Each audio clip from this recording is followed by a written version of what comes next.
Hello and welcome to the channel Neville Goddard.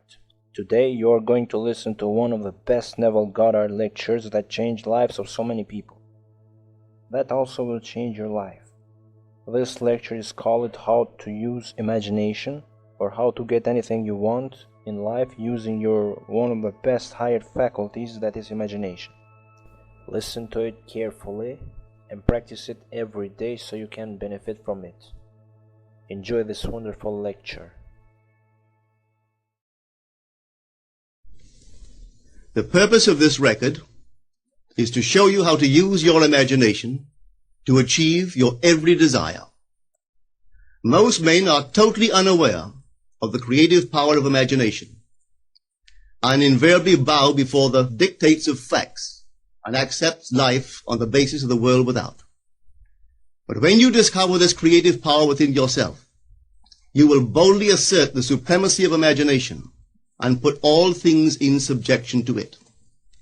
When the man speaks of God in man, he is totally unaware that this power called God in man is man's imagination. This is the creative power in man. There is nothing under heaven that is not plastic as potter's clay to the touch of the shaping spirit of imagination. Once a man said to me, "You know, Neville, I love to listen to you talk about imagination. But as I do so, I invariably touch the chair with my fingers and push my feet into the rug just to keep my sense of the reality and the profundity of things." Well, undoubtedly he is still touching the chair with his fingers and pushing his feet into the rug. But now let me tell you of another one who didn't touch with her fingers and didn't push that foot of hers onto the board of the streetcar. It's the story of a young girl, just turned 17. It was Christmas Eve, and she is sad of heart. For that year, she had lost her father in an accident, and she's returning home to what seemed to be an empty house. She was untrained to do anything, so got herself a job as a waitress. This night is quite late, Christmas Eve. It's raining. The car is full of laughing boys and girls home for their Christmas vacation. And she couldn't conceal the tears. Luckily for her, as I said, it was raining. So she stuck her face into the heavens to mingle her tears with the rain. And then, holding the rail of the streetcar, this is what she did. She said, "This is not rain, but this is spray from the ocean. And this is not the salt of tears that I taste, but this is the salt of the sea in the wind. And this is not San Diego. This is a ship, and I'm coming into the Bay of Samoa." And there she felt the reality of all that she had imagined. Then came the end of the journey, and all are out. 10 days later, this girl received a letter from a firm in Chicago saying that her aunt, several years before, when she sailed for Europe, deposited with them $3,000 with instructions that if she did not return to America, this money should be paid to her niece. They had just received information of the aunt's death and were now acting upon her instructions. 1 month later, this girl sailed for Samoa. As she came into the bay, it was late that night, and there was salt of the sea in the wind. It wasn't raining, but there was spray in the air, and she actually felt what she felt 1 month before, only this time she had realized her objective. Now this whole record is technique. I want to show you today how to put your wonderful imagination right into the feeling of your wish fulfilled, and let it remain there and fall asleep in that state.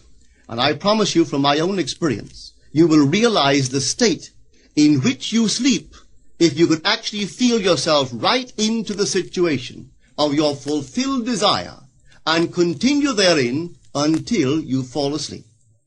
As you feel yourself right into it, remain in it until you give it all the tones of reality, until you give it all the sensory vividness of reality. As you do it, in that state, quietly fall into sleep. And in a way you will never know, you could never consciously devise the means that will be employed, you will find yourself moving across a series of events leading you towards the objective realization of this state.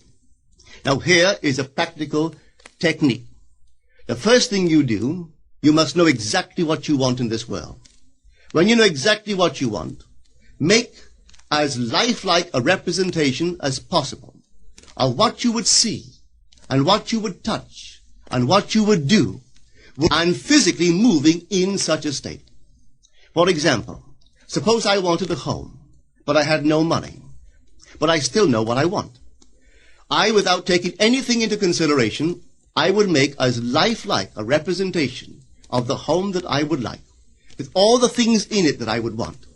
And then, this night, as I would go to bed, I would, in a state, a drowsy, sleepy state, the state that borders upon sleep, I would imagine that I am actually in such a house, that were I to step off the bed, I would step upon the floor of that house. Were I to leave this room, I would enter the room that is adjacent to my imagined room in that house. And while I am touching the furniture and feeling it to be solidly real, and while I am moving from one room to the other in my imaginary house, I would go sound asleep in that state. And I know that in a way I could not consciously devise, I would realize my house.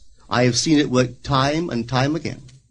If I wanted promotion in my business, I would ask myself what additional responsibilities would be mine were I to be given this great promotion. What would I do? What would I say? What would I see? How would I act? And then in my imagination, I would begin to see and touch and do and act as I would outwardly see and touch and act were I in that position.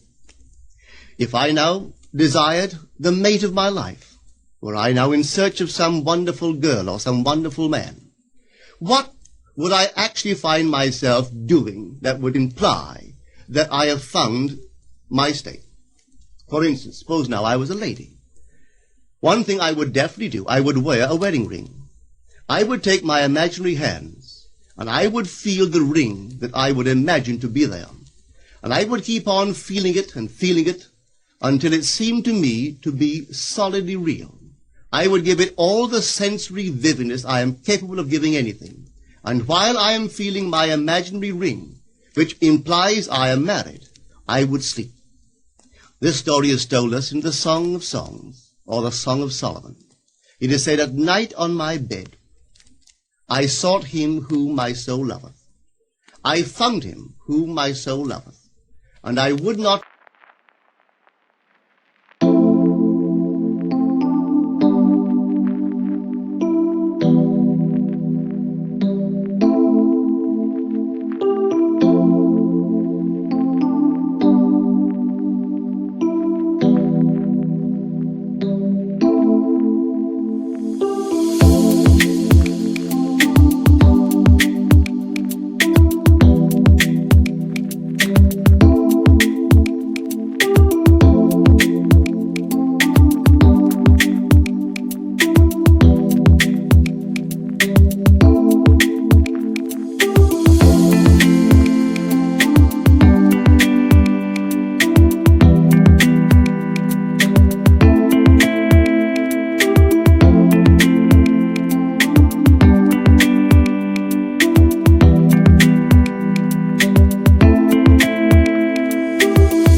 let him go until I brought him into my mother's house, right into the chamber of her that conceived me.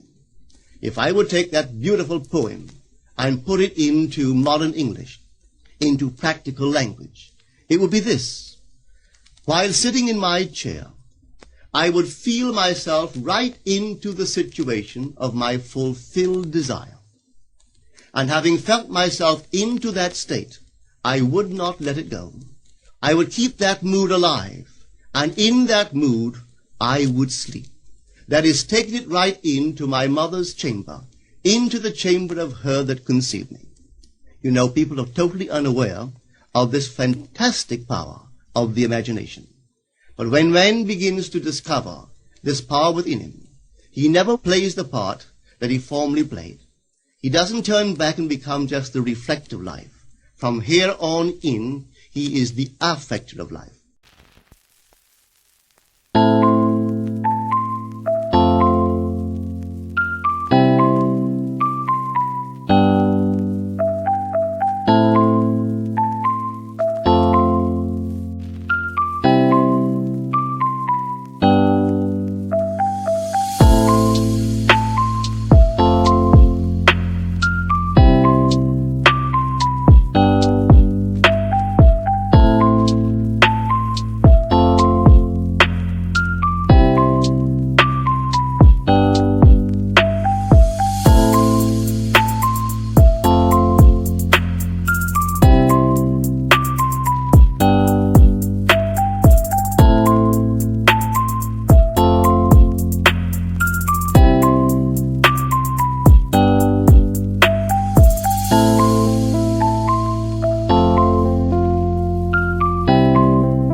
The secret of it is to center your imagination in the feeling of the wish fulfilled and remain therein. For in our capacity to live in the feeling of the wish fulfilled lies our capacity to live the more abundant life. Most of us are afraid to imagine ourselves as important and noble individuals, secure in our contribution to the world, just because at the very moment that we start our assumption, reason and our senses deny the truth of our assumption. We seem to be in the grip of an unconscious urge which makes us cling desperately to the world of familiar things and resist all that threatens to tear us away from our familiar and seemingly safe moorings. But I appeal to you to try it. If you try it, you will discover this great wisdom of the ancients, for they told it to us in their own strange, wonderful, symbolical form. But unfortunately, you and I misinterpreted their stories and took it for history when they intended it as instruction to simply achieve our every objective. You see, imagination puts us inwardly in touch with a world of states. These states are existent. They are present now. But they are mere possibilities while we think of them. But they become overpoweringly real when we think from them and dwell in them. You know, there's a wide difference between thinking of what you want in this world and thinking from what you want. Let me tell you, when I first heard of this strange and wonderful power of the imagination, it was in 1933 in New York City. An old friend of mine taught it to me. He turned to the 14th of John, and this is what he read. In my Father's house are many mansions. If it were not so, I would have told you. I go to prepare a place for you. And if I go and prepare a place for you, I will come again and receive you unto myself, that where I am, there ye may be also. He explained to me that this central character of the Gospels was human imagination. That mansion was not a place in some heavenly house, but simply my desire. If I would make a living representation of the state desired, and then enter that state and abide in that state, I would realize it. At the time, I wanted to make a trip to the island of Barbados in the West Indies, but I had no money. He explained to me that if I would that night, as I slept in New York City, assume that I was sleeping in my earthly father's house in Barbados, and go sound asleep in that state, that I would realize my trip. Well, I took him at his word and tried it. For 1 month, night after night, as I fell asleep, I assumed I was sleeping in my father's home in Barbados. At the end of my month, an invitation from my family came, inviting me to spend the winter in Barbados. I sailed for Barbados the early part of December of that year. From then on, I knew I had found this Savior in myself. The old man told me that it would never fail. Even after it happened, I could hardly believe that it would not have happened anyway. That's how strange this whole thing is. On reflection, it happens so naturally. You begin to feel or to tell yourself, well, it would have happened anyway. And you quickly recover from this wonderful experience of yours.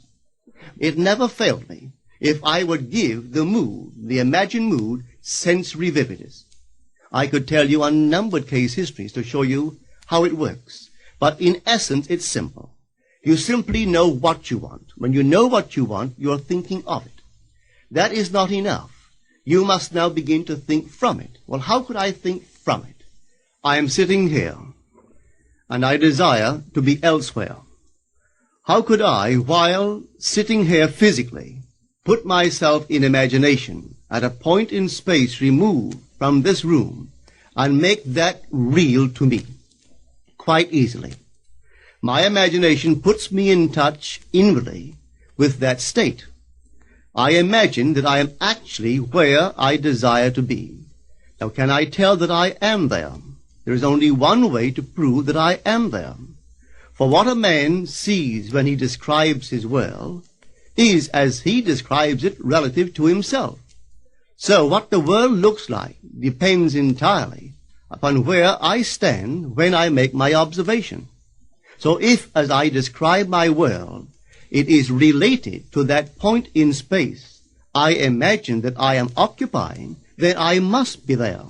I am not there physically, no, but I am there in my imagination, and my imagination is my real self. And where I go in imagination and make it real, there I shall go in the flesh also. When in that state I fall asleep, it is done. I have never seen it fail.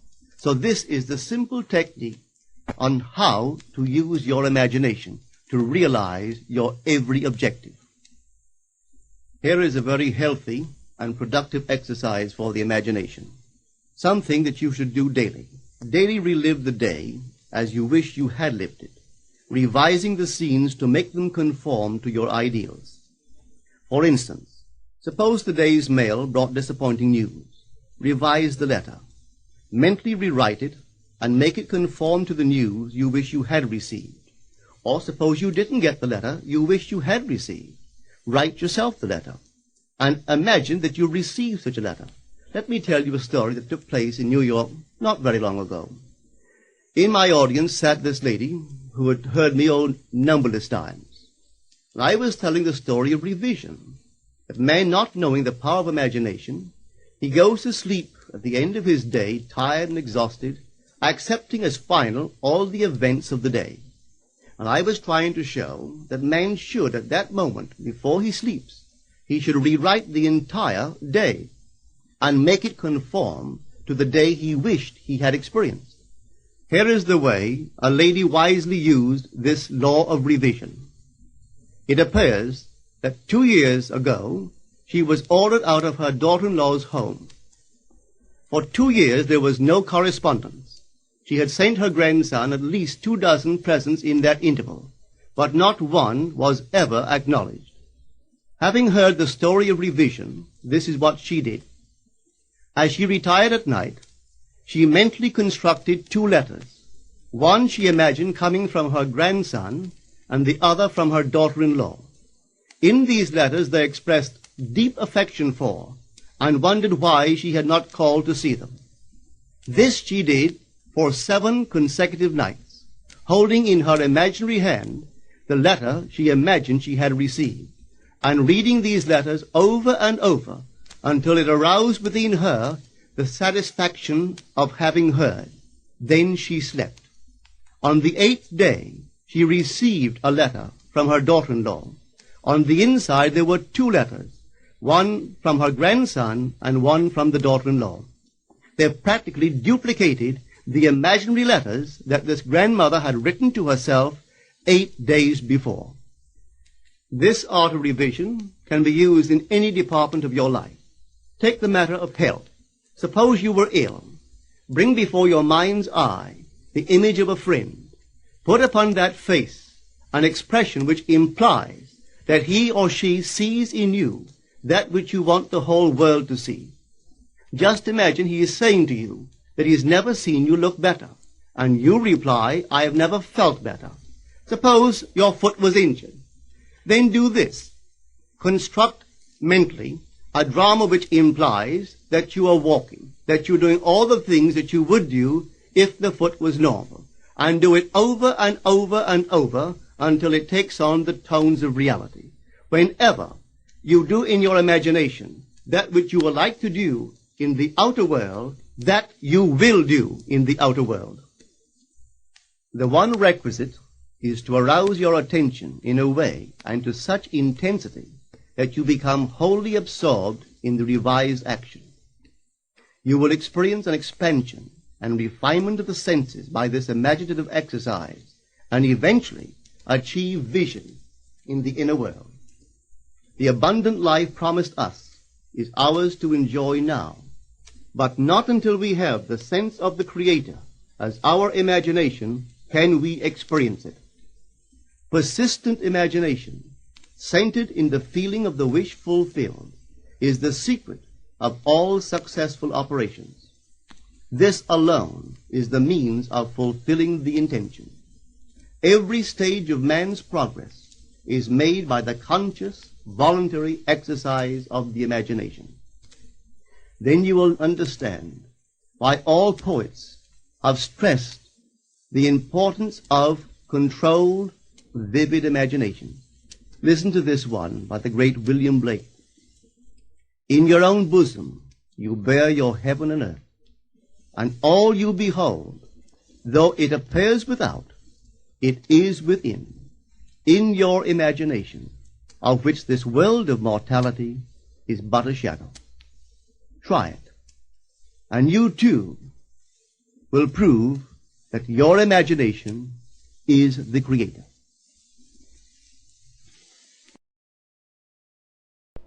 Thanks for watching, and don't forget to subscribe and let me know in the comments what you think about this video. See you in another video.